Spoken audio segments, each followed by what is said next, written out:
저하, 겉보기엔 그저 안료가 바스러진 것 같사오나 결코 속으시면 아니 되옵니다. 누군가 저 붉은 해에 치명적의 해가 완전히 사가내리는 날, 다음은 주상전하의 숨통이 끊어질 차례이옵니다. 옛날 옛적 하늘을 나는 새도 떨어뜨린다는 화려한 구중궁궐 한복판에서 참으로 기이하고도 끔찍한 사건이 벌어졌습니다. 나라의 태평성대를 상징하는 신성한 병풍 1월 오봉도의 붉은 해가 원인을 알 수 없는 도끼에 썩어 들어가기 시작한 것이지요. 사방이 적으로 둘러싸여 벼랑 끝에 내몰린 고립무원의 왕세자. 그리고 그 숨 막히는 핏빛 암투 한가운데로 뛰어든 12살의 천재 꼬마 배첩장 단우. 과연 흙먼지 묻은 이 작은 소녀는 찢어진 해와 달을 기우고 벼랑 끝에 선 조선의 명운을 구해낼 수 있을까요? 사방에 흩어진 끔찍한 진실의 조각들을 지금부터 하나씩 맞춰보겠습니다. 안녕하세요. 별빛 야담실록에 오신 여러분 환영합니다. 오늘의 이야기 시작하겠습니다. 먼 옛날 만물이 숨을 죽인 깊은 밤의 궁궐은 아름답지만 서늘한 기운을 품고 있었습니다. 다음 날 새벽 이슬이 채 마르기도 전에 우물가에 모인 궁녀들은 하얗게 질린 얼굴로 서로의 어깨를 맞대고 웅성거렸습니다. 어젯밤 소문 들었니? 연못의 물고기들이 한꺼번에 배를 드러내고 떠올랐다지 뭐야. 그것뿐인가요? 대전상궁 마님께 들었는데 밤마다 편전 쪽에서 여인의 울음소리가 들린다고들 난리랍니다. 궁녀들의 수군거림은 바람을 타고 권례 구석구석으로 퍼져나갔습니다. 담장 너머에서 이를 지켜보던 어린 내시들 역시 겁에 질린 눈으로 서로를 바라보며 발을 굴렀지요. 뒤숭숭한 분위기는 마치 거대한 파도처럼 궁궐 전체를 집어삼킬 듯했습니다. 그 시각 편전의 문을 열고 들어선 최상선은 주위의 눈치를 살피며 어좌 뒤로 다가갔습니다. 그는 떨리는 손으로 1월 봉도의 상단을 훑었습니다. 이럴 수가. 어제보다 더 심해졌구나. 누군가 작정하고 붉은 해의 기운을 깎아먹고 있어. 이건 필시 왕실의 명주를 끊으려는 사악한 주술이야. 이 수십 년을 살면서 이런 흉측한 훼손은 처음 보는군. 논외관의 혼잣말에는 깊은 탄식과 두려움이 서려 있었습니다. 그는 돋보기 같은 안경인 애체를 꺼내 그림의 결을 살피며 연신 혀를 찼지요. 한편 화려한 취선당에서는 향연이 피어오르는 가운데 권빈이 임금의 곁에 바짝 다가앉아 있었습니다. 그녀는 붉은 당이의 소매로 입가에 핀 야릇한 미소를 살짝 가리며 임금에게 달콤한 목소리로 속살거렸습니다. 전하, 권례에 흉흉한 소문들로 상심이 크시지요? 보아하니 요사스러운 기운이 왕실에 위엄을 흔들고 있는 모양이옵니다. 이럴 때일수록 국본인 왕세자가 직접 나서서 사태를 수습해야 하지 않겠사옵니까? 이것 또한 세자의 자질을 시험할 좋은 기회가 될 것이니 세자에게 모든 정권을 맡겨보심이 어떠하실는지요? 권빈의 목소리는 부드러웠으나 그 속에는 날카로운 칼날이 숨겨져 있었습니다. 모든 책임을 세자에게 떠넘겨 그를 낭떠러지로 밀어넣으려는 치밀한 수작이었지요. 임금은 그녀의 간곡한 제안에 고개를 끄덕였습니다. 임금의 침소를 나선 권빈의 발걸음은 구름 위를 걷는 듯 가벼웠습니다. 화려하게 꾸며진 그녀의 처소인 취선당으로 돌아온 권빈은 거울 앞에 비친 자신의 모습을 황홀한 듯 바라보았습니다. 머리에 꽂은 값비싼 보석 장식의 첩지는 그녀의 드높은 야심을 대변하는 듯 했습니다. 막강한 권세를 쥔 친정을 등에 업은 그녀의 머릿속에는 오직 자신의 어린 아들을 저 높고 고결한 어좌에 앉히겠다는 일념뿐이었습니다. 눈의 가시 같은 정실왕비의 소생을 벼랑 끝으로 밀어낼 완벽한 덫을 놓았으니 권빈의 붉은 입술 사이로는 서늘한 웃음이 끊이지 않았습니다. 같은 시각 왕세자 휘가 머무는 동궁전의 공기는 짙은 어둠만큼이나 무겁게 가라앉아 있었습니다. 왕세자 휘의 곁으로 누군가 거친 숨을 몰아쉬며 다가왔습니다. 세자의 호위 무사, 내금이 종사관 무진이었습니다. 평소 그림자처럼 입이 무거운 그였지만 오늘만은 분통이 터지는 듯 주먹을 꽉 쥔 채 억눌린 목소리로 토로했습니다. 저하, 어찌 이런 참담한 어명을 내리실 수 있단 말입니까? 권례의 흉흉한 소문을 핑계로 모든 책임을 저하께 떠넘기려는 취선당의 얕은 수작이옵니다. 만에 하나 사태를 온전히 수습하지 못하시면 불효와 무능이라는 오명을 씌워 벼랑 끝으로 내몰려는 간악한 덫이 분명하옵니다. 무진의 애끓는 호소에도 왕세자 휘는 그저 묵묵히 시선을 내리깔 뿐이었습니다. 18이라는 어린 나이에도 헐벗은 백성을 아끼는 어진 성품을 지녔으나 불행히도 그에게는 모진 정치의 풍파를 막아줄 외척 세력이 전혀 없었지요. 사방이 칼날로 둘러싸인 옥좌의 무게를 고스란히 느끼며 왕세자는 흔들림 없는 눈빛으로 타오르는 촛불을 응시했습니다. 피할 수 없는 거대한 폭풍이 코앞까지 다가왔음을 뼈저리게 직감한 밤이었습니다. 1월 봉도에 남겨진 상흔이 단순한 훼손이 아님을 확신한 최상선의 마음은 다급해졌습니다. 권례 도화서의 화원들조차 함부로 믿을 수 없는 위태로운 상황이었기에 그는 이 불길한 저주의 흔적을 비밀리에 짚어낼 단 한 사람을 떠올렸습니다. 바로 오래전 병을 얻어 궐을 떠난 조선 최고의 배첩장이었지요.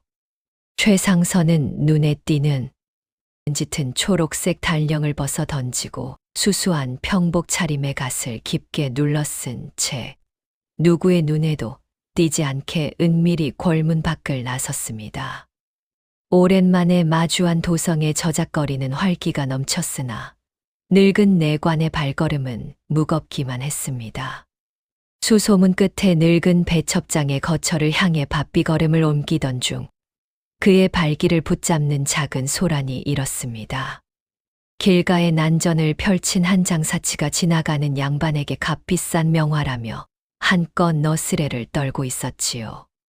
그런데 어디선가 흙먼지 묻은 거친 무명 바지 저고리를 입은 12살 남짓의 사내 아이가 불쑥 나타나 앞을 막아섰습니다. 나리, 속지 마십시오. 저 그림은 가짜이옵니다. 먹의 번짐을 보아하니 그려진 지 달포도 채 되지 않았고 종이 또한 품질 좋은 화선지가 아니라 당나무 껍질을 대충 지식여 만든 흔한 장지장입니다요. 아이의 또랑또랑한 목소리에 장사치는 당황하여 얼굴이 불그락푸르락해졌으나 아이는 기죽지 않고 그림의 결을 조목조목 짚어냈습니다. 갓 아래로 그 광경을 지켜보던 최상선의 두 눈이 번쩍 뜨였습니다. 한낱 저작거리에 헐벗은 아이가 뿜어내는 예사롭지 않은 안목에 노내관의 심장이 미세하게 요동쳤습니다. 최상선은 저작거리의 소란을 뒤로하고 발걸음을 재촉하여 도성 외곽의 허름한 초가집에 다다랐습니다. 문풍지가 찢어진 낡은 방 안에는 한때 조선 최고의 배첩장이라 불리던 노인이 깊은 병마에 시달리며 거친 숨을 몰아쉬고 있었지요. 도움을 청하기는커녕 당장 내일의 목숨을 장담하기 어려운 노인의 처지에 노내관은 깊은 탄식을 내뱉었습니다. 그가 침통한 표정으로 돌아서려는 찰나 삐걱이는 살인문을 열고 한 소년이 들어섰습니다. 놀랍게도 그는 방금 전 시장통에서 가짜 그림의 실체를 단박에 꿰뚫어 보던 아이 단우였습니다. 할아버지의 탕약 지을 약초를 품에 안고 들어온 단우를 보며 최상선은 끓어오르는 호기심을 누르지 못했습니다. 하늘이 내린 기연인지 확인하고 싶었던 그는 품속에서 낡고 평범해 보이는 합죽선 하나를 꺼내 아이 앞에 내밀었습니다. 내 눈썰미가 제법 매섭더구나. 이 부채의 내력을 한번 짚어보겠느냐? 단우는 짐을 내려놓고 두 손으로 부채를 조심스레 받아들었습니다. 아이는 손끝으로 한지의 빳빳한 결을 가만히 쓸어내리더니 이내 코끝을 대고 미세한 향을 맡았습니다. 허름한 행색과 달리 소년의 맑은 눈동자는 어둠 속에서 먹이를 노리는 호랑이처럼 날카롭게 빛났습니다. 부채의 겉면에 덧발린 악교는 10년이 훌쩍 넘게 말라붙은 것이오나 대나무 살과 종이를 이어붙인 풀은 결이 다릅니다. 해초를 끓여 맑게 걸은 우무풀의 향이 희미하게 남아있지요. 이는 권례 장인들만이 쓰는 비법이옵니다. 겉은 낡았으나 불과 서너 달 전에 거래 법도를 아는 솜씨 좋은 이가 은밀히 뼈대를 고쳐 낸 물건이옵니다. 그 한마디에 최상선의 심장이 벼락을 맞은 듯 세차게 뛰기 시작했습니다. 그 부채는 넉 달 전 논해관이 직접 우무풀을 쏘어 보수했던 그의 애장품이었습니다. 눈에 보이지 않는 풀의 흔적과 재료의 출처까지 완벽하게 읽어내는 천재적인 재능에 최상선은 넋을 잃고 말았습니다. 캄캄한 절망의 구렁텅이에서 마침내 튼튼한 동아줄을 움켜쥔 듯 늙은 내관의 주름진 얼굴에 강렬한 희망이 스쳤습니다. 단우의 신묘한 재능을 확인한 최상선은 결심한 듯 늙은 배첩장의 손을 꽉 잡았습니다. 그는 주위를 슬쩍 살피고는 목소리를 낮추어 장인에게 간곡히 청했습니다. 지금 권례에는 차마 입 밖에 내지 못할 중대한 변고가 생겼으며 이 문제를 해결할 열쇠를 쥔 이는 오직 단우뿐이라는 사실을 완곡하게 전했지요. 나라의 기틀을 상징하는 보물에 예기치 못한 흠집이 생겼으니 그 결을 읽어낼 단우의 눈이 절실히 필요하다는 상선 영감의 말에는 비장 한마저 서려 있었습니다. 병석에 누워있던 늙은 배첩장의 얼굴은 그 말을 듣자마자 밀랍처럼 하얗게 질리고 말았습니다. 그는 떨리는 손으로 단우의 소매자락을 붙잡으며 최상선을 향해 호소했습니다. 궐이라는 곳이 어찌 그리 만만한 곳이겠으며 권세가들의 말 한마디와 몸짓 하나에 목숨이 낙엽처럼 떨어지는 무시무시한 곳인데 이 어린 것이 어찌 감당하겠느냐며 눈시울을 붉혔지요. 할아버지의 애끓는 걱정을 지켜보던 단우는 오히려 담담하게 그 거친 손을 맞잡았습니다. 단우는 상선 영감의 눈빛에서 느껴지는 절박함이 예사롭지 않음을 깨달았고 자신이 가야 할 길임을 직감했습니다. 소녀는 할아버지를 안심시키려는 듯 맑은 미소를 지으며 입을 열었습니다. 할아버지, 너무 걱정하지 마십시오.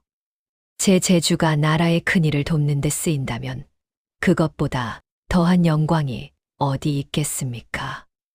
또한 상선 영감께서 할아버지의 병세를 살펴줄 용한 의원과 귀한 약재를 보내주마 약조하셨으니 저는 마음 놓고 다녀오겠습니다. 단우의 속 깊은 배려와 단호한 의지의 할아버지는 결국 눈물을 훔치며 고개를 끄덕였습니다. 그는 손자의 어깨를 짚으며 궁궐에서는 늘 입을 무겁게 하고 발걸음을 조심해야 한다는 당부의 말을 몇 번이고 반복했습니다. 이내 최상선은 준비해 온 옷구러미를 풀었습니다. 단우는 흙먼지 가득한 거친 무명 바지 저고리를 벗어 던지고 권례의 어린 심부름꾼인 소환이 입는 옷을 갖추어 입기 시작했습니다. 허름한 시골 아이에서 거래 법도가 배어 나오는 소환으로 탈바꿈한 순간이었습니다. 거울 속에 비친 자신의 낯선 모습을 살피며 단우는 할아버지를 향해 마지막 절을 올렸고 최상선의 뒤를 따라 어둠이 깔린 궐을 향해 첫 발을 내디뎠습니다. 깊고 고요한 밤, 골문의 육중한 빗장이 조심스레 열리고 단우는 생전 처음 구중궁궐의 문턱을 넘었습니다. 사방을 둘러싼 거대한 전각들은 마치 첩첩산 중의 바위처럼 어린 소년의 숨통을 조여오는 듯 했습니다. 은밀한 발걸음 끝에 두 사람이 당도한 곳은 주상 전하의 숨결이 머무는 편전이었습니다. 겹겹이 닫힌 창살 사이로 새어 들어온 달빛만이 어두운 실내를 희미하게 밝히고 있었지요. 최상선의 조심스러운 손길에 어좌를 호위하듯 둘러싼 장막이 거치자 마침내 1호로 봉도의 장엄한 자태가 단우의 눈앞에 드러났습니다. 단우는 경외감에 숨을 죽인 채 거대한 병풍 앞으로 다가갔습니다. 웅장하게 솟아오른 5개의 산봉우리와 붉은 해, 그리고 하얀 달이 뿜어내는 기운은 가히 압도적이었습니다. 하지만 소년의 예리한 눈동자는 곧장 최상선이 일러준 붉은 해의 가장자리로 향했습니다. 단우는 품에서 맑은 수건을 꺼내 손끝을 정갈이 닦은 뒤 미세하게 바스러진 안료의 결을 가만히 더듬었습니다. 어둠 속에서 소년의 눈빛이 매섭게 번뜩였습니다. 단우는 손끝에 묻어난 미세한 가루의 냄새를 깊이 맡아보고는 이내 확신에 찬 목소리로 속삭였습니다. 영감마님, 이것은 결코 세월에 깎인 흔적이 아닙니다. 누군가 짐짐채라는 독초의 즙을 고의로 덧발라 붉은 안료인 진사를 삭게 만든 것이 분명합니다. 이 독초는 열흘이 지나면 냄새도 흔적도 없이 말라버리지만 그 자리에 닿은 그림의 숨통을 서서히 썩어 들어가게 하는 무서운 성질을 지녔지요. 그것은 단순한 훼손을 넘어 어좌의 주인을 향한 지독한 저주나 다름없었습니다. 명백한 물증을 확인한 늙은 내관의 주름진 얼굴은 사색이 되었습니다. 반면 단우의 가슴 속에는 두려움보다 이 거대한 수수께끼를 온전히 풀어내고야 말겠다는 뜨거운 호기심과 사명감이 타오르기 시작했습니다. 편전에서 사태의 심각성을 뼈저리게 깨달은 최상선은 발걸음을 돌려 은밀히 동궁전으로 향했습니다. 왕조의 명운이 걸린 이 끔찍한 진실을 가장 먼저 알아야 할 이는 다름 아닌 왕세자였기 때문입니다. 인적이 끊긴 동궁의 깊은 별당 안에는 두 사내가 타오르는 촛불 아래 마주 앉아 있었습니다. 아청색 골룡포를 입은 왕세자 휘와 그의 곁을 그림자처럼 지키는 내금이 종사관 무진이었습니다. 최상선이 조심스레 문을 열고 푸른색 달령을 입은 어린 소환 하나를 데리고 들어서자 무진의 짙은 눈썹이 꿈틀거렸습니다. 그가 허리춤에 보검 자루를 꽉 쥐며 낮게 으르렁거렸습니다. 상선 영감, 어찌 이리 핏덩이 같은 아이를 데려오셨습니까? 목숨이 오가는 중차대한 일에 웬 어린아이란 말입니까? 서슬퍼런 무관의 기세의 어른들도 오금을 저릴 법하건만 단우는 조금도 주눅 들지 않았습니다. 소녀는 곧장 바닥에 납작 엎드려 예를 갖추고는 또랑또랑한 목소리로 입을 열었습니다. 저하, 소인단우라 하옵니다. 비록 나이는 12해밖에 되지 않았사오나 붓과 먹, 한지와 안료를 다루는 일만큼은 권례 그 어느 장인에게도 뒤지지 않는다고 감히 말씀 올리옵니다. 왕세자 휘는 흥미롭다는 듯 몸을 앞으로 기울였습니다. 단우는 편전의 어좌 뒤에서 발견한 1호로 봉도의 상흔과 짐짐채라는 독초를 이용해 붉은 안료를 고의로 부식시킨 정황을 한치의 흔들림 없이 또렷하게 설명해 나갔습니다. 독초의 냄새와 바스러진 가루의 모양만으로 범행의 수법을 완벽하게 재구성해 내는 아이의 총명함에 방 안의 공기가 일순간 바뀌었습니다. 저하, 이것은 필시 병풍의 훼손을 핑계 삼아 권례의 흉문을 퍼뜨리고 그 책임을 국본이신 저하께 물으려는 간악한 무리들의 치밀한 흉계이옵니다. 단우의 날카로운 결론에 무지는 쥐고 있던 칼자루에서 슬그머니 손을 놓았고 세자 휘의 맑은 눈동자에는 깊은 감동과 놀라움이 일렁였습니다. 적막하고 차가운 권례에서 사방이 절벽으로 가로막혀 있던 세자에게 이 작은 소녀는 짙은 어둠을 가르고 내려온 한 줄기 찬란한 빛과도 같았습니다. 며칠이 지나자 권례에는 불길한 기운이 마치 독버섯처럼 무성하게 번져 나갔습니다. 원인을 알 수 없는 기이한 병증이 아랫사람들을 덮치기 시작한 것이지요. 어제는 수라간의 궁녀가 피를 토하며 쓰러졌고 오늘은 세답방의 무수리가 고열에 시달리다 혼절하고 말았습니다. 사람들은 1월 봉도에 깃든 해의 기운이 깎여나가 왕실에 끔찍한 저주가 내렸다며 두려움에 사시나무 떨듯 떨었습니다. 이 모든 흉흉한 소문의 진원지인 취선당의 안방은 뱀의 ጧ리처럼 은밀하고 서늘했습니다. 권비는 가느다란 손가락으로 옥구슬을 굴리며 신복인 조상궁의 은밀한 보고를 듣고 있었습니다. 마마님, 근래 들어 내시부의 최상선, 영감이 낯선 어린 소환을 곁에 두고 밤마다 은밀히 움직인다는 첩보를 입수했사옵니다. 며칠 전 야심한 시각에는 동궁전의 불이 꺼진 뒤에도 그 아이를 데리고 다녀갔다 하옵니다. 조상궁의 조심스러운 속삭임에 권빈의 매서운 눈꼬리가 위로 날카롭게 치켜 올라갔습니다. 세자를 폐위시키기 위해 치밀하게 짜놓은 거미줄에 성가신 날파리 한 마리가 날아든 격이었지요. 권비는 붉은 입술 사이로 서늘한 비소를 흘렸습니다. 다 늙은 내관놈이 제 목숨줄 짧은 줄 모르고 감히 내 앞길을 막으려 드는구나. 그 푸른 옷을 입었다는 어린 소환놈의 일거수일투족을 샅샅이 감시하거라. 조금이라도 수상한 낌새가 보이거든 그 아이의 숨통부터 조용히 끊어버려야 할 것이다.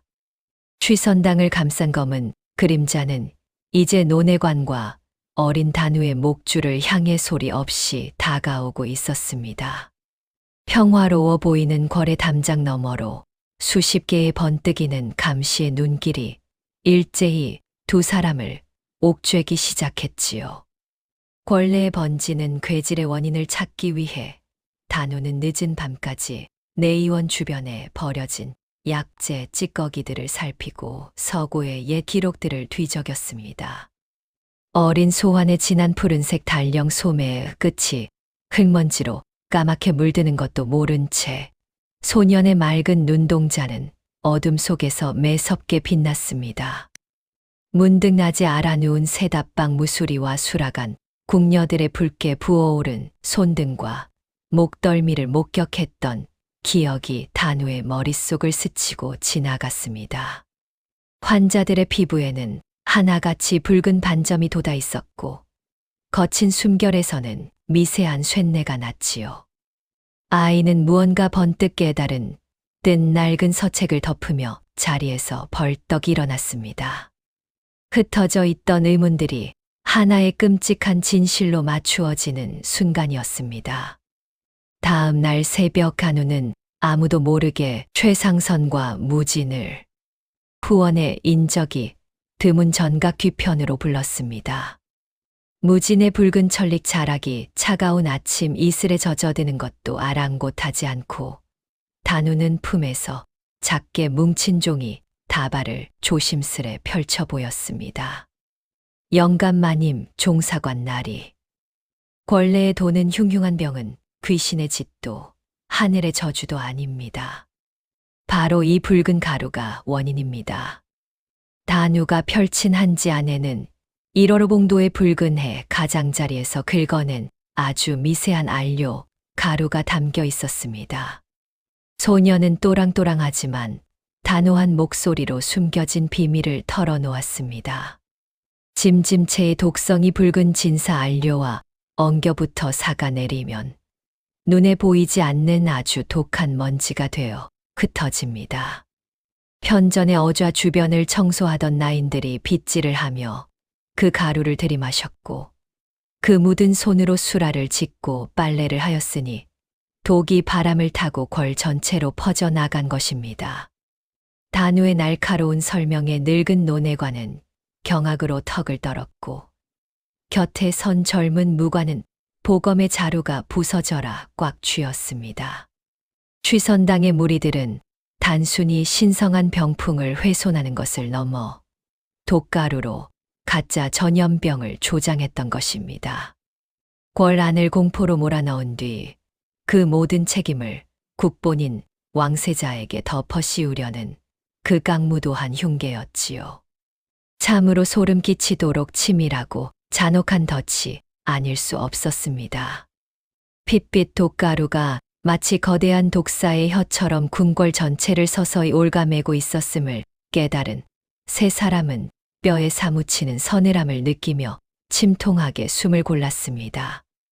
깊고 서늘한 어둠이 내려앉은 권례였으나 그날 밤 동궁전의 별당 안마당만큼은 봄날의 볕처럼 따사로운 온기가 맴돌았습니다. 사방을 에워싼 매서운 정쟁의 칼바람 속에서 마침내 진실을 마주하고 뜻을 함께할 든든한 동지들이 한자리에 모인 까닭이지요. 왕세자 휘의 얼굴에는 모처럼 깊은 시름이 걷히고 온화한 미소가 번졌습니다. 왕세자 휘는 자신의 앞에 놓인 귀한 다과상에서 달콤한 조청이 발린 약과 하나를 집어 단우의 작은 손에 직접 쥐어 주었습니다. 내 덕분에 짙은 안개 속에 가려져 있던 흉계의 전말을 알게 되었구나. 참으로 고맙고 또 고마운 일이다. 궐 밖에서 고생만 하던 내가 이리 큰일을 해낼 줄 그 누가 알았겠느냐. 왕세자의 다정한 치아에 단우는 두 뺨을 붉히며 고개를 숙였습니다. 환공하옵니다. 저하. 소인은 그저 종이와 안료의 결을 조심스레 읽었을 뿐이옵니다. 저하께서 헐벗은 백성을 아끼시는 그 올곧은 마음이 하늘에 닿아 소인과 같은 보잘것없는 아이의 눈을 빌려 진실을 비추어 주신 것이옵니다. 어린아이답지 않은 속 깊고 겸손한 대답에 방 안의 어른들은 일제히 조용한 탄성을 내뱉었습니다. 평소 얼음장처럼 차갑고 과묵하던 무진마저 헛기침을 하더니 단우의 머리를 커다란 손으로 툭툭 쓰다듬으며 칭찬을 아끼지 않았습니다. 쯧, 조그만 녀석이 이빠른 소리는 권례 정승 판서들보다 한참 낫구나. 이 일이 무사히 끝나면 내가 친히 내금위의 훌륭한 검수를 가르쳐 주마. 그 퉁명스러우면서도 다정한 농담에 최상선 영감이 허허 웃음을 터뜨렸고 왕세자 휘 역시 참았던 웃음을 맑게 터뜨렸습니다. 늘 벼랑 끝에 홀로 서 있던 세자에게 이 작은 방벽 안의 사람들은 피를 나눈 혈육보다 더 끈끈하고 소중한 존재로 다가왔습니다. 내일이면 당장 살얼음판 같은 암투 속으로 뛰어들어야 함을 모두가 뼈저리게 알고 있었지만 적어도 이 밤 타오르는 화롯불 곁에서 마주보며 웃음 짓는 그 순간만큼은 더없이 평화롭고 찬란한 정점에 닿아 있었습니다. 따스했던 동궁전의 밤이 지나고 궐에는 다시금 뼛속까지 시린 서늘한 바람이 불어왔습니다. 심증과 정황은 뚜렷하게 맞춰졌으나 막강한 뒷배를 지닌 권빈의 세력을 단번에 무너뜨리기 위해서는 누구도 부인할 수 없는 명백한 물증이 절실했습니다. 최상선 영감이나 무진이 섣불리 움직였다가는 오히려 역풍을 맞을 것이 자명했지요. 고심 끝에 어린 단우가 스스로 위험천만한 수를 제안했습니다. 체구가 작고 눈에 띄지 않는 어린 소환의 신분이라면 취선당의 삼엄한 경계를 뚫고 은밀한 단서를 찾아올 수 있다는 당돌한 결이었습니다. 어른들이 극구 말렸으나 왕세자 휘를 지키겠다는 소년의 굳은 고집을 꺾을 수는 없었습니다. 달빛조차 두꺼운 먹구름에 가려 칠흑같이 어두운 밤이 되자 단우는 조심스럽게 처소를 빠져나왔습니다. 권례 지리의 훤한 최상선에 조언을 머릿속에 되새기며 단우는 고양이처럼 소리 없이 담장을 타고 흉계의 온상인 취선당의 뒤뜰로 숨어들었습니다.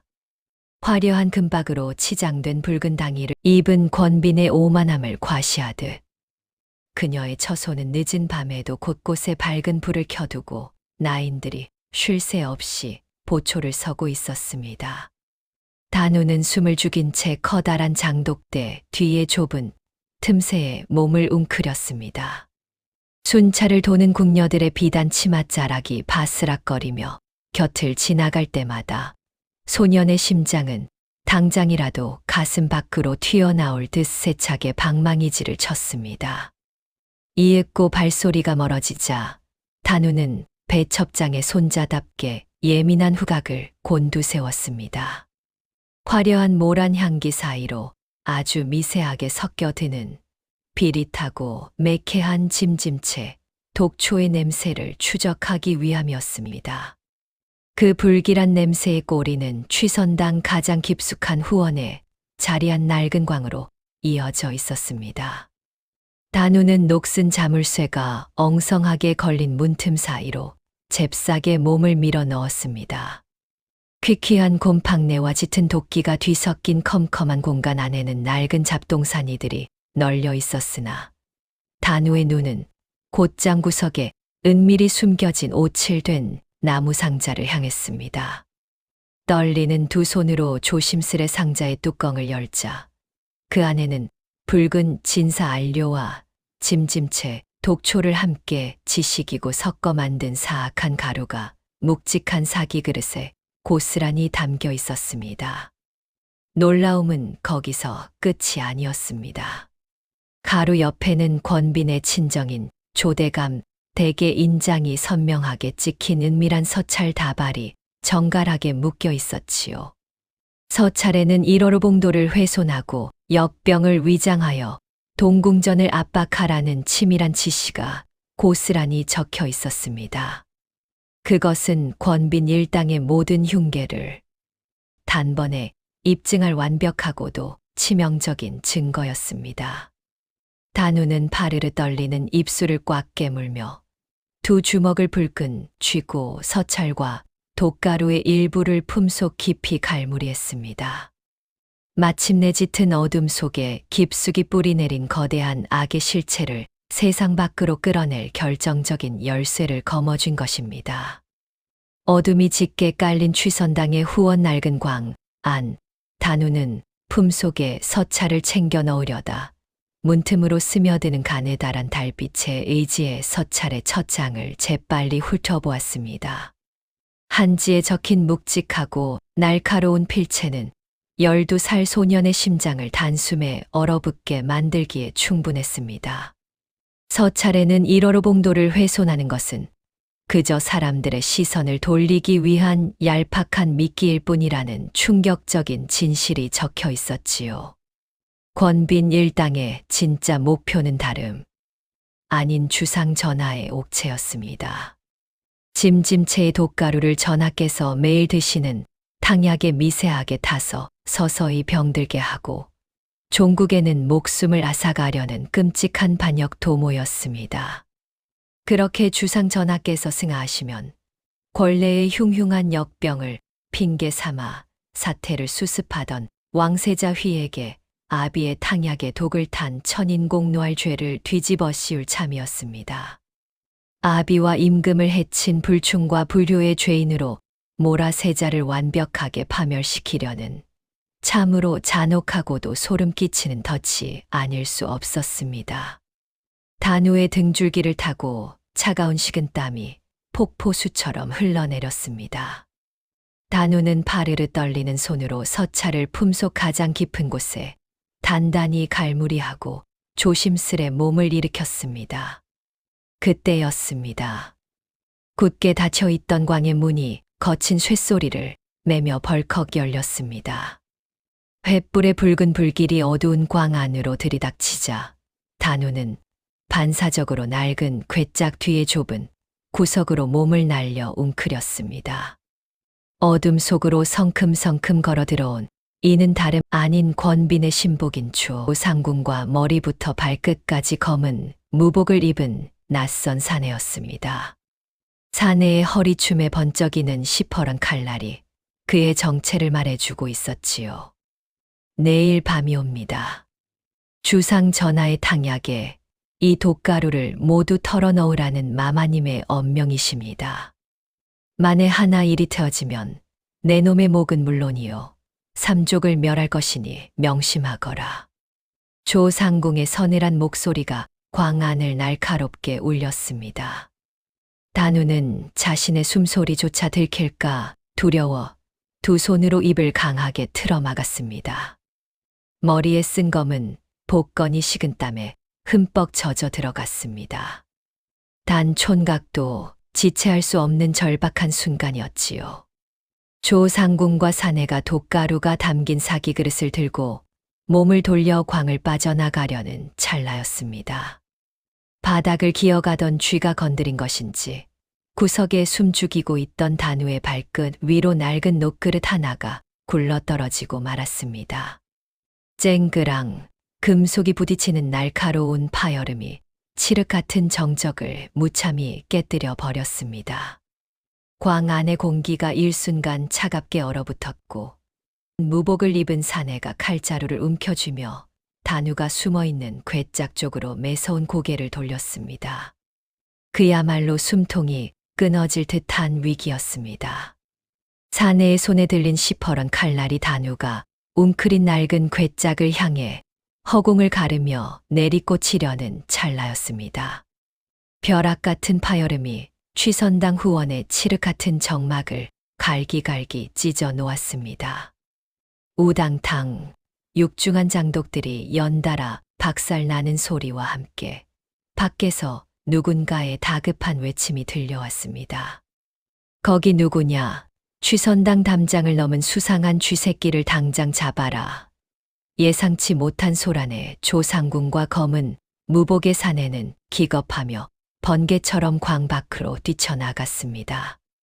단우가 사시나무 떨듯 떨리는 가슴을 부여잡고 열린 문틈으로 내다보니 희미한 달빛 아래 짙은 초록색 달령을 입고 운하흉배를 단 익숙한 노인의 모습이 보였습니다. 바로 최상선 영감이었습니다. 그 위험천만한 호랑이 굴로 어린 소환을 홀로 보낼 수 없었던 늙은 내관이 애타는 마음을 억누르지 못하고 남몰래 뒤를 밟았던 것이지요. 최상선은 단우가 무사히 도망칠 수 있는 찰나의 틈을 만들어 주기 위해 스스로 제 목숨을 던져 장독대를 무너뜨리며 기꺼이 미끼가 된 것입니다. 어서 달아나려 발버둥을 쳤지만 예순을 넘긴 늙고 쇠약한 몸으로 훈련받은 건장한 무사들을 당해낼 수는 없었습니다. 짐승처럼 달려든 사내들에게 둘러싸인 최상선은 금세 거친 포승줄에 결박당하여 차가운 흙바닥에 무참히 짓눌리고 말았습니다. 요란한 소리에 어느새 처소에서 걸어 나온 권빈이 그 참담한 광경을 내려다보고 있었습니다. 그녀의 입가에 독사처럼 서늘한 비소가 걸렸습니다. 이 깊은 밤에 내 시부의 수장께서 내 처소 뒤뜰은 어찌 넘으셨을꼬. 필시 동궁전을 등에 업고 나를 모함할 끔찍한 역모를 꾸미려 한 것이 분명하구나. 당장 저 늙은 놈을 깁고 어두운 옥에 가두고 지독한 고신을 가하여 그 배후를 낱낱이 토해내게 하라. 피투성이가 된 채 질질 끌려가던 최상선은 간신히 고개를 돌려 단우가 숨어있는 낡은 광 쪽을 응시했습니다. 그의 핏발선 두 눈빛은 소리 없는 절규를 내지르고 있었습니다. 어서 가거라. 뒤를 돌아보지 말고 뛰어 저하를 살려야 한다. 단우는 두 손으로 제 입을 꽉 틀어막은 채 짐승처럼 울음을 삼켰습니다. 달령의 소매자락이 소년이 쏟아내는 뜨거운 눈물로 축축하게 젖어들었지요. 아이는 최상선 영감의 숭고한 희생을 결코 헛되이 할 수 없었기에 품속의 서찰과 돛가루를 제 심장처럼 부둥켜 안고 마당이 소란한 틈을 타 광 뒷문으로 빠져나갔습니다. 어젯밤 화롯불 곁에서 나누었던 동궁전의 따스한 평화는 무참히 부서져 내렸고 이제 그들 앞에는 피비린내 나는 참혹한 파국만이 아가리를 벌리고 있었습니다. 다음 날 아침 편전의 공기는 금방이라도 깨어질 듯한 살얼음판처럼 차갑게 얼어붙어 있었습니다. 붉은색 홍룡포를 입은 임금은 분노와 혼란으로 얼굴이 검붉게 달아올라 있었지요. 옥주좌 아래에는 권빈의 친정아비인 영의정 조대감을 위시한 조정의 대소신료들이 엎드려 머리를 조아리고 있었습니다. 조대감은 짐짓 비장하고 애통한 표정을 지으며 거짓된 충심을 토해냈습니다. 전하, 어젯밤 내시부 수장인 최상선이 심야의 흉기를 품고 취선당 담장을 넘다 발각되었사옵니다. 근래 권례에 퍼진 기이한 병세와 어좌 뒤 1호로 봉도의 회소는 모두 국본이신 왕세자 저하의 사주를 받은 저들이 옥체와 권빈 마마를 해치어 꾸민 끔찍한 저주이옵니다. 어찌 하늘 같은 아비의 자리를 탐내어 이토록 잔혹한 불효를 저지를 수 있단 말입니까? 간악한 외척 세력은 권례의 모든 흉문을 왕세자 휘에 조급하고 불순한 야심 탓으로 돌리며 맹렬하게 물어뜯기 시작했습니다. 그들의 시커먼 새치혀는 명백한 진실을 가리고 참혹한 거짓을 진실로 둔갑시키는 맹독을 품은 칼날과도 같았습니다. 같은 시각 화려한 취선당 안에서는 권빈이 진한 붉은색 당이의 소매를 매만지며 독사 같은 미소를 짓고 있었습니다. 그녀는 수건으로 눈가를 찍어내며 거짓 눈물을 연기하더니 곁에 선 조상궁에게 조소하듯 속삭였지요. 드디어 때가 왔구나. 든든한 방패막이었던 늙은 내관을 잡아넣었으니 날개가 꺾인 세자는 벼랑 끝에서 스스로 무너져 내릴 것이다. 감히 내 아들의 앞길을 막아선 대가가 얼마나 처절한지 똑똑히 보여주마. 사방이 시퍼런 칼날로 둘러싸인 동궁전에서 왕세자 휘는 숨죽여 이 참담한 비보를 전해 들어야만 했습니다. 최상선 영감마저 차가운 옥에 갇혀 지독한 고신을 당하고 있으니 세자의 목을 올가매는 올가미는 턱 밑까지 바짝 조여왔습니다. 이제 남은 마지막 희망이라고는 품속에 치명적인 물증을 품고 궐의 어둠 속을 달리고 있을 어린 소환 단우와 곁에서 묵묵히 보검의 자루를 쥐고 선 내금이 종사관 무진뿐이었습니다. 단우는 거미줄처럼 복잡하게 얽힌 권례의 전각 사이를 가쁘게 내달렸습니다. 진한 푸른색 달령은 어느새 날카로운 나뭇가지에 찢기고 흙먼지로 얼룩졌으며 이마를 덮은 검은 복건 아래로는 차가운 식은땀이 비 오듯 쏟아졌습니다. 품속에 단단히 아는 서찰과 돛가루가 담긴 사기그릇은 마치 뜨거운 불덩이처럼 소년의 가슴을 태우는 듯했지요. 하지만 멈출 수는 없었습니다. 최상선 영감의 목숨과 왕세자 휘의 안위가 오직 자신의 두 발에 달려 있었으니까요. 그러나 권빈의 사주를 받은 검은 무복의 자객들은 피 냄새를 맡은 사냥개처럼 끈질기게 어린 소환의 흔적을 쫓았습니다. 단우가 인적이 끊긴 후원의 막다른 골목에 다다랐을 때 서늘한 살기를 뿜어내는 자객 셋이 앞뒤를 가로막으며 어둠 속에서 스며 나왔습니다. 그들의 손에 들린 시퍼런 칼날이 구름을 벗어난 달빛을 받아 기괴하게 번쩍였습니다. 사방이 가로막힌 끔찍한 절망감에 아이가 두 눈을 질끈 감는 찰나였습니다. 챙그랑 귀를 찢는 날카로운 파열음과 함께 진한 붉은색 천릭 자락이 거센 바람을 가르며 허공에서 날아들었습니다. 검은 전립을 깊게 눌러쓴 내금이 종사관 무진이었습니다. 그의 손에 쥔 보검이 은빛 궤적을 그리며 맹렬하게 회전하자 앞장섰던 자객 하나가 단말마의 비명을 지르며 바닥으로 곤두박질 쳤습니다. 무진은 떨고 있는 단우의 앞을 태산처럼 든든하게 가로막고 서서 짐승처럼 낮게 으르렁거렸습니다. 국본이신 저하의 사람이다.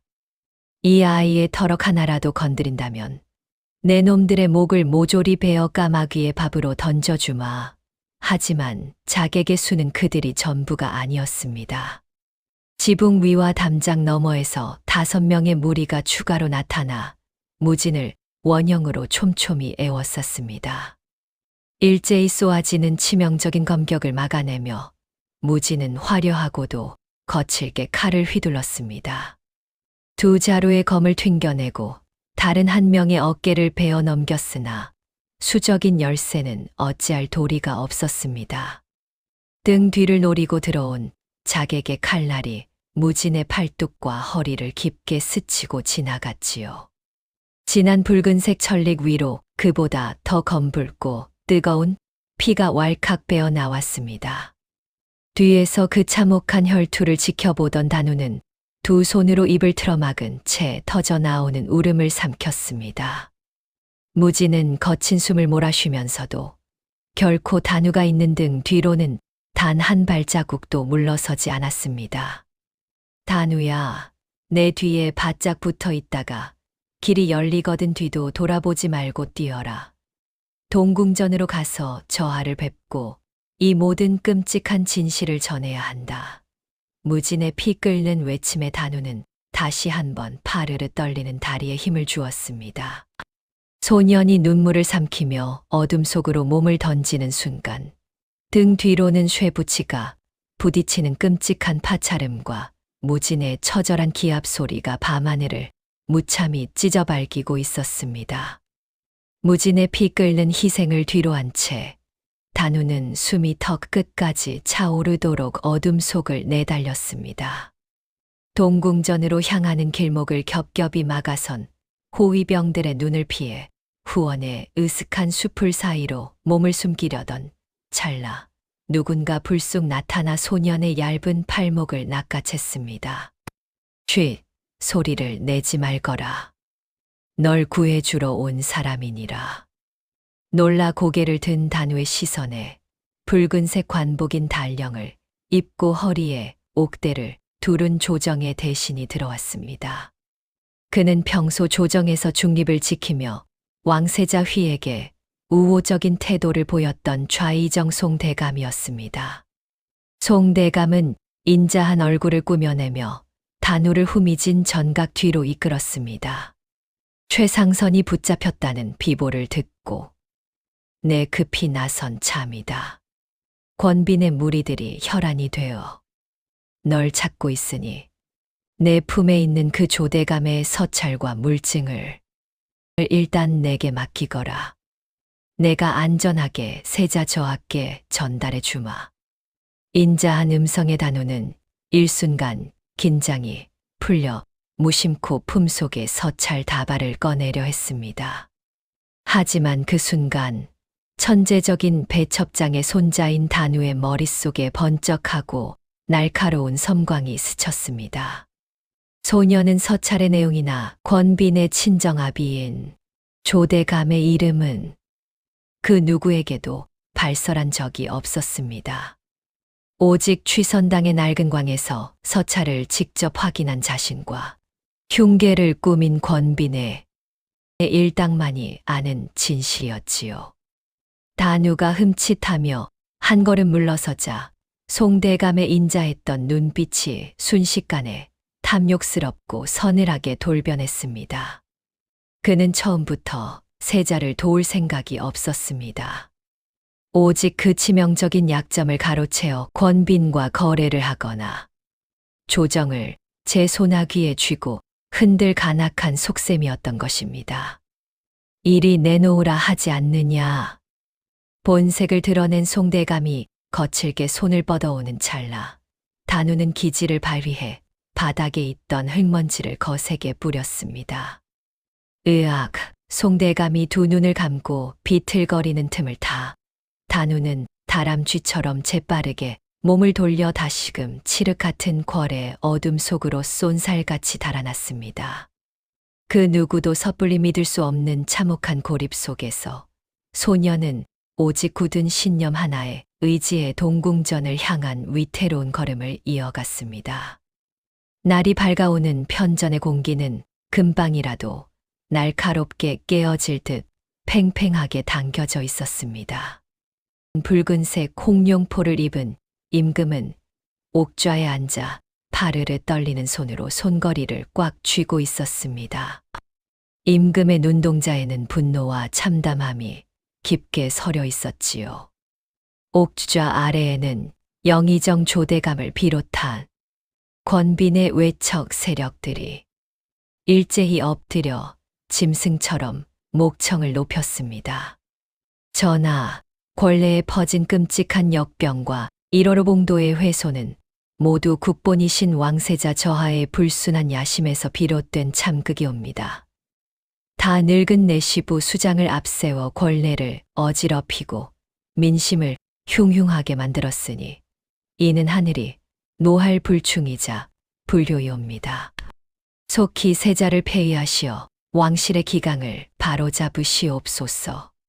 시커먼 뱀의 혀처럼 쏟아지는 조대감의 모함 속에서 아청색 골룡포를 입은 왕세자 휘는 죄인처럼 편전 한가운데 무릎을 꿇고 있었습니다. 왕세자 휘는 억울함에 피눈물이 솟구쳤으나 자신의 결백을 증명할 물증 하나 없는 고립무원의 처지였습니다. 차가운 옥에 갇혀 지독한 고신을 당하고 있을 최상선 영감을 떠올리면 숨통이 끊어질 듯 가슴이 미어졌습니다. 편전 옆 곁방에는 발을 길게 늘어뜨린 채 이 모든 참상을 지켜보는 여인이 있었습니다. 권빈이었습니다. 그녀는 보석 첩지를 꽂은 머리를 꼿꼿이 세우고 당의 소매로 입을 가린 채 오만하고도 서늘한 승리의 미소를 만끽하고 있었습니다. 이제 임금의 입에서 폐위의 교지만 떨어지면 그녀의 오랜 야욕이 마침내 눈부신 결실을 맺는 순간이었지요.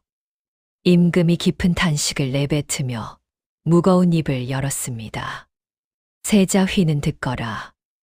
아비의 마음에 씻을 수 없는 상처를 남기고 궐의 안위를 뒤흔든 죄를 물어 대의를 바로잡고자 하니 임금의 단호한 음성이 편전을 울리는 찰나였습니다.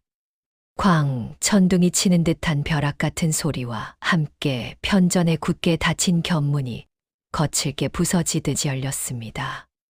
쏟아지는 아침 햇살을 등지고 편전의 문턱을 넘은 이는 머리부터 발끝까지 검붉은 피를 뒤집어 쓴 내금이 종사관 무진이었습니다. 진한 붉은색 천릭은 수많은 자객의 칼날에 베어 넝마가 되었고 검은 전립은 온데간데 없었으나 그의 두 눈빛만큼은 밤하늘의 늑대처럼 형형하게 번뜩이고 있었습니다. 무지는 피가 뚝뚝 떨어지는 보검을 바닥에 짚고 굳건히 버티어 섰고 그의 단단한 등 뒤에서 작은 체구의 소년이 쏜살같이 앞으로 걸어 나왔습니다. 흙투성이가 된 단우였습니다. 이마에 두른 검은 복건 아래로 소년의 맑고 결연한 눈동자가 편전 안의 대소신료들을 매섭게 훑었습니다. 대전의 호위병들이 기겁하며 칼을 빼들었으나 임금은 피투성이가 된 종사관과 아이가 뿜어내는 예사롭지 않은 기백에 압도되어 다급히 손을 들어 호위병들을 물렸습니다. 단우는 턱끝까지 차오른 거친 숨을 깊게 들이마신 뒤 왕세자 휘의 곁에 무릎을 꿇고 납작 엎드려 예를 갖추었습니다. 그러곤 품속 가장 깊은 곳에서 조대감의 붉은 인장이 선명하게 찍힌 서찰 다발과 묵직한 사기 그릇을 꺼내어 머리 위로 높이 받쳐 들었습니다. 전하, 소인 내시부의 어린 소환단우라 하옵니다. 여기 궐을 병들게 한 진짜 흉터와 끔찍한 진실을 낱낱이 밝혀줄 명백한 증거를 대령하였사옵니다. 12살 소년의 쩌렁쩌렁한 목소리가 웅장한 대전을 날카롭게 찢었습니다. 이 사기 그릇에 담긴 것은 권빈 마마와 저기 계신 조대감께서 붉은 안료에 짐짐채 독초를 섞어 만든 사악한 독가루이옵니다. 1월호 봉도의 해를 갉아먹고 거린들의 숨통을 조인 것도 모자라 마침내는 전하의 탕약에까지 이 독을 타려 한 극악무도한 영모의 증좌이옵니다. 그리고 이 서찰들이 바로 그 모든 흉계를 지시한 조대감의 친필이옵니다.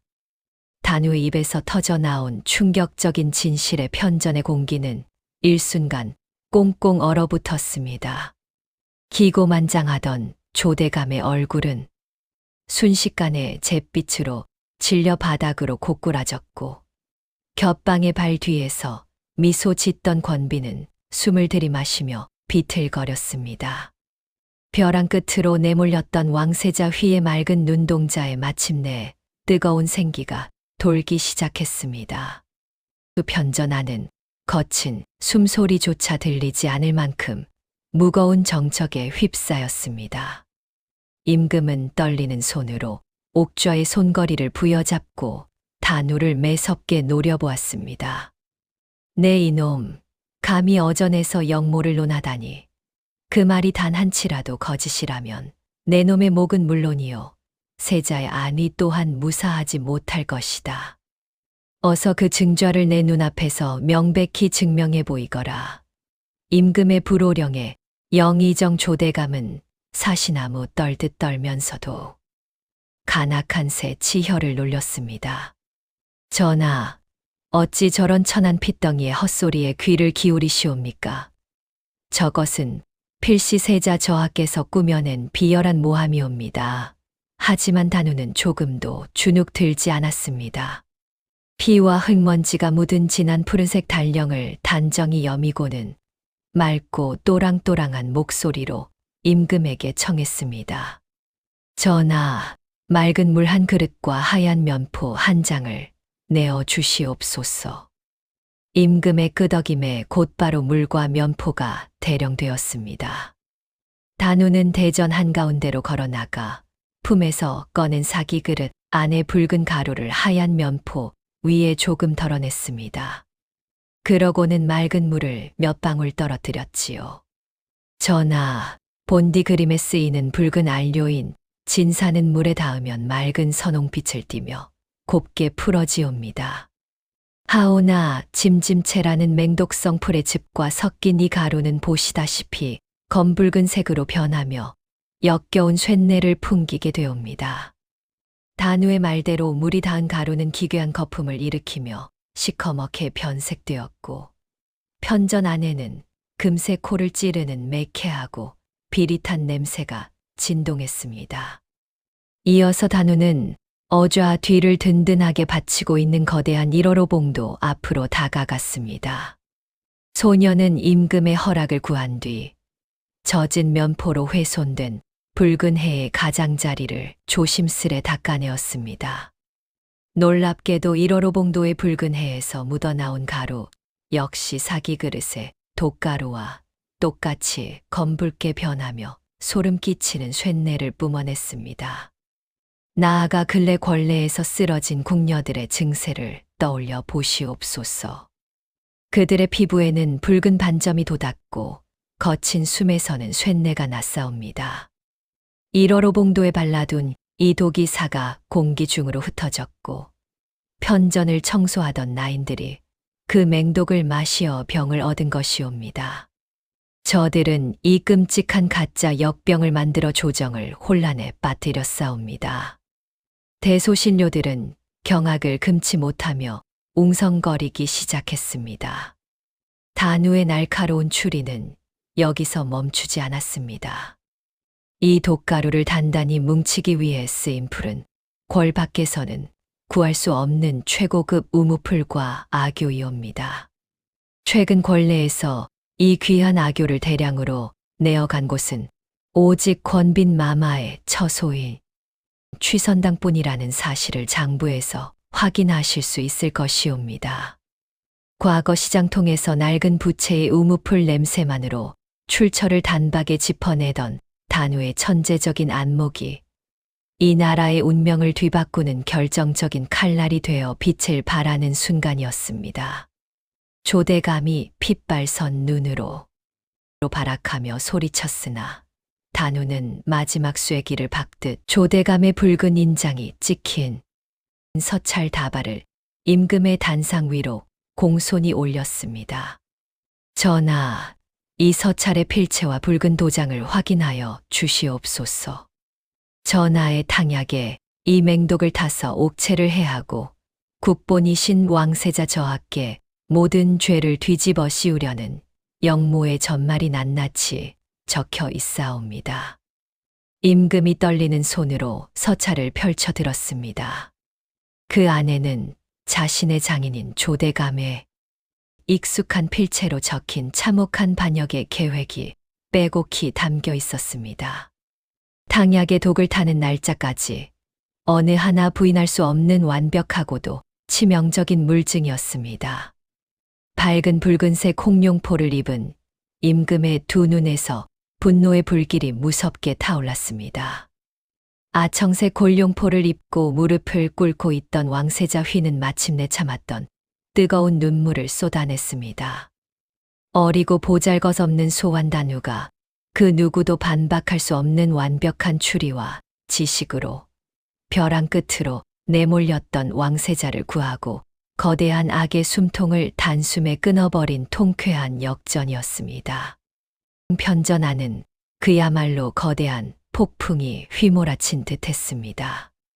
모든 추악한 진실이 만천하에 드러나자 밝은 붉은색 홍룡포를 입은 임금의 입에서 마침내 사자후와 같은 벼락치는 불호령이 떨어졌습니다. 여봐라, 당장 저 역당들을 모조리 포박하여 의금부의 깊고 차가운 감옥으로 끌고 가라. 천인공노할 역모를 꾸미고 옥체를 해하려 한 조대감 일가의 삼족을 멸하고 곁방에 숨어있는 권빈 또한 당장 끌어내 무릎을 꿇리거라. 임금의 추상 같은 어명이 떨어지기가 무섭게 대전 안팎을 호위하던 금군들이 일제히 무거운 발소리를 내며 달려들었습니다. 조금 전까지 조정을 쥐고 흔들며 기고만장하던 조대감은 사색이 된 얼굴로 바닥에 납작 엎드려 살려달라 울부짖었습니다.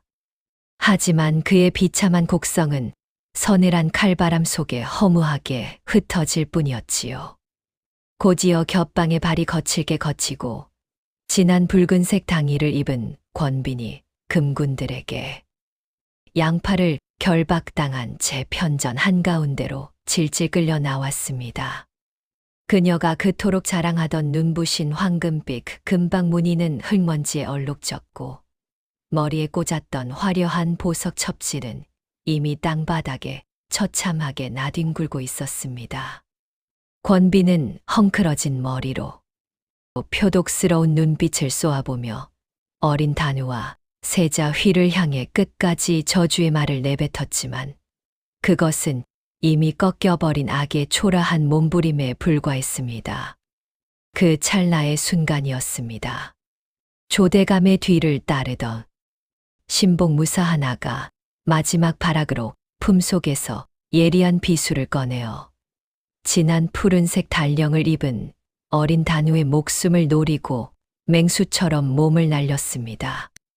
편전 안에 짧은 비명이 터져 나왔으나 단우의 앞을 태산처럼 막아선 것은 넝마가 된 진한 붉은색 천릭을 입은 무진이었습니다.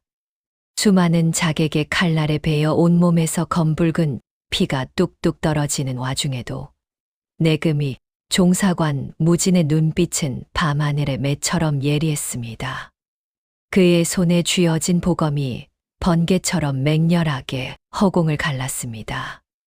챙그랑 무진의 단호하고도 화려한 일격의 암살자의 비수는 허무하게 두 동강이 나버렸고 산에는 무진의 발차기에 복부를 얻어맞으며 단말마의 비명과 함께 바닥에 고꾸라졌습니다. 궐의 평화를 위협하던 간악한 무리들이 마침내 굳건한 무진의 보검 아래 완벽하게 제압되는 참으로 통쾌한 응징의 순간이었지요. 최상선 영감을 풀어 내의원의 최고의원에게 정성껏 치료하라 명했습니다. 그리고 아청새 골룡포를 입고 무릎 꿇은 왕세자 휘에게 다가가 미안함과 대견함이 교차하는 눈빛으로 아들의 어깨를 따스하게 감싸 쥐었습니다. 길고 길었던 참혹한 어둠의 터널을 지나 마침내 구중궁궐의 거짓 없는 맑고 눈부신 정의에 아침 해가 찬란하게 솟아오르고 있었습니다. 거센 피바람이 휩쓸고 지나간 권례에는 마침내 고요하고 평화로운 새봄이 찾아왔습니다. 도끼로 물들었던 편전의 공기는 다시금 맑은 기운으로 가득 채워졌지요. 어좌 뒤를 장식하고 있는 거대한 1호로 봉도 역시 예전의 웅장하고 신성한 자태를 완벽하게 되찾았습니다. 짐짐채 독초로 검붉게 삭아내렸던 붉은 해는 최고급 진사 안료를 덧발라 한치의 흠집도 없이 둥글고 찬란하게 복원되었습니다. 이 거룩한 복원 작업은 도화서의 콧대 높은 화원들이 아닌 내시부의 최고 어른인 최상선 영감과 어린 단우의 섬세한 손끝에서 이루어졌습니다. 두 사람의 정성스러운 붓질 아래 해와 달은 다시금 조화롭게 빛나며 왕조의 영원한 안녕을 굳건히 기원하게 되었습니다. 지독한 고신을 견뎌내고 무사히 건강을 회복한 최상선 영감은 주름진 얼굴에 인자한 웃음을 띠며 단우의 작은 어깨를 토닥였습니다. 단우의 조부인 늙은 배첩장 역시 상선 영감의 약조대로 내의원에서 내려준 귀한 약재와 용한 의원의 보살핌 덕분에 병을 툴툴 털고 일어났습니다. 손자의 장한 모습을 궐 밖에서 흐뭇하게 지켜보며 눈시울을 붉혔지요. 수많은 자객과 맞서 싸우며 넝마가 된 붉은 천릭을 검붉은 피로 물들였던 내금이 종사관 무진도 이제는 말끔하게 나은 몸으로 든든한 태산처럼 동궁전의 곁을 묵묵히 지키고 있었습니다. 왕세자 휘는 거친 시련을 딛고 예전보다 훨씬 더 단단하고 위험 있는 국본으로 성장했습니다. 간악한 외척 세력이 뿌리 뽑힌 맑은 조정에서 세자는 오직 헐벗고 굶주린 백성을 굽어 살피는 어진 성군이 되기 위해 밤낮 없이 학문에 정진했습니다. 세자 휘는 단우를 곁에 부르며 다정하게 물었습니다. 나라의 은인이니 언제든 궐 밖으로 나가 할아버지의 곁으로 돌아가 평온하게 살아도 좋다는 따뜻한 배려였지요. 하지만 12살의 영민한 소년 단우는 두 손을 가지런히 모으고 단호하게 고개를 저었습니다. 소년은 궐의 남아종이와 안료의 결을 완벽하게 읽어내는 조선 최고의 배첩장이 되어 이 나라의 신성한 예술품들과 세자 저하를 곁에서 굳건히 지키겠노라 다짐했습니다. 그 맑고 당찬 눈빛에 방 안의 어른들은 일제히 훈훈한 웃음을 터뜨렸습니다. 옛말에 사필귀정이라는 말이 있습니다. 아무리 거대하고 사악한 무리가 권력으로 짙은 어둠을 만들어 진실을 가리려 해도 결국 모든 일은 반드시 바른 길로 돌아가 밝은 빛을 맞이한다는 뜻이지요. 비록 신부는 낮고 나이는 어렸지만 굽히지 않는 용기와 진실을 꿰뚫어 보는 맑은 눈을 가졌던 한 소년의 활약이 거대한 궐의 안위를 지켜낸 것처럼 말입니다. 우리도 험난한 세상을 살아가면서 크고 작은 불의와 마주칠 때 단우처럼 진실을 외면하지 않는 고든 용기를 가슴 깊이 품어보는 것은 어떨는지요. 거짓된 음모는 결코 참된 진실을 이길 수 없음을 저 어좌 뒤에서 웅장하게 빛나는 1호로 봉도의 붉은 해가 찬란하게 증명해 주고 있습니다. 다음 영상을 빠르게 만나보시려면 좋아요와 구독을 눌러주세요. 그럼 더 재미있는 영상으로 찾아뵙겠습니다. 모두 행복한 하루 보내세요.